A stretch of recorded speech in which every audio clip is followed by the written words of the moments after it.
ഇന്നാണെങ്കിൽ ഇവിടെ മീൻകാരൻ വന്നിട്ടുണ്ടായിരുന്നില്ല കേട്ടോ, പകരം ചെമ്മീനാണ് കിട്ടിയത്. അതുകൊണ്ട് തന്നെ പരിപ്പ് തേങ്ങരച്ച് വെക്കാന്ന് ഓർത്തേ.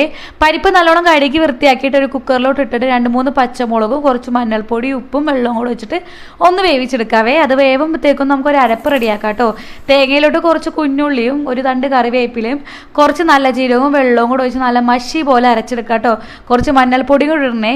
അതവിടെ അരപ്പ് റെഡി ആകുമ്പോഴത്തേക്കും ഞാൻ ചെമ്മീനൊന്ന് വറക്കാമെന്ന് ഓർത്തു കേട്ടോ.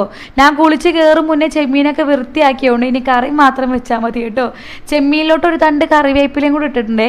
അത് നല്ലോണം വറവാകുമ്പോഴത്തേക്കും ഞാൻ പാത്രങ്ങളൊക്കെ ഒന്ന് കഴുകി അങ്ങോട്ട് മാറ്റുന്നുണ്ട് കേട്ടോ. എല്ലാ പണിയും കഴിഞ്ഞിട്ട് വേണം എനിക്ക് ചോറ് കഴിക്കാൻ വേണ്ടിയിട്ട്. ഇടയ്ക്കൊന്ന് ചെമ്മീൻ ഇളക്കി കൊടുക്കുന്നുണ്ട് കേട്ടോ, അല്ലെങ്കിൽ അടി പിടിച്ചാനേ. ചെമ്മീൻ സെറ്റായപ്പോൾ അതൊന്ന് ഇറക്കി വെച്ചിട്ട് അത് ഇറക്കി വെച്ചിട്ട് ഞാൻ പരിപ്പ് ഒന്ന് നോക്കി കേട്ടോ. പരിപ്പാണെങ്കിൽ കുറച്ചധികം വെന്ത് പോയിട്ടുണ്ട്, എന്നാലും ടേസ്റ്റാണ് കേട്ടോ. നേരത്തെ അരച്ച് വെച്ച അരപ്പ് അതിലോട്ട് ഇട്ടിട്ട് കുറച്ച് വെള്ളവും കൂടെ ഒഴിച്ചിട്ട് അതൊന്ന് ജസ്റ്റ് ഒന്ന് ഇളക്കി കൊടുക്കാം കേട്ടോ. പിന്നെ നമുക്ക് വറവിടാം. അതിന് മുന്നേ ഞാൻ ചോറ് വിളമ്പുന്നുണ്ട് കേട്ടോ. എനിക്കാണെങ്കിൽ ഈ കറി കണ്ടിട്ടാണെങ്കിൽ വിശപ്പ് കൂടുന്നുണ്ടേ. വറവിനായിട്ട് കുറച്ച് വെളിച്ചെണ്ണ ഒഴിച്ചിട്ട് കടുക് ഒന്ന് പൊട്ടിച്ചിട്ടൊന്ന് നമുക്ക് താളിച്ചെടുത്താൽ മതി കേട്ടോ. വേറെ പണിയൊന്നുമില്ല.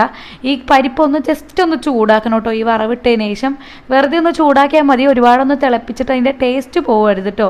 അങ്ങനെ ഇതാ ചോറൊക്കെ വിളമ്പിയതിന് ശേഷം ക്യാരറ്റ് ഒലുത്തിയതും അതുപോലെ തന്നെ ചെമ്മീൻ വറുത്തതും നല്ല പരിപ്പ് കറിയും കൂടെ ആയിട്ട് നമ്മൾ നല്ലോണം ചോറ് കഴിച്ചിട്ടോ. എൻ്റെ വീഡിയോസ് ഇങ്ങനത്തെ വീഡിയോസ് ഇഷ്ടമാണെന്നുണ്ടെങ്കിൽ നിങ്ങളൊന്ന് ചാനൽ കയറി നോക്കിയിട്ട് ഇഷ്ടപ്പെടണമെങ്കിൽ ഒന്ന് സബ്സ്ക്രൈബ് ചെയ്യാനും അതുപോലെ തന്നെ കമൻറ്റ് ചെയ്യാനും ലൈക്ക് ചെയ്യാനും മറക്കരുത് കേട്ടോ. ഐനൂസ് നല്ലോണം ഫുഡ് കഴിച്ചിട്ടുണ്ട്. അപ്പോൾ അത്രയുള്ള അടുത്ത വീഡിയോ.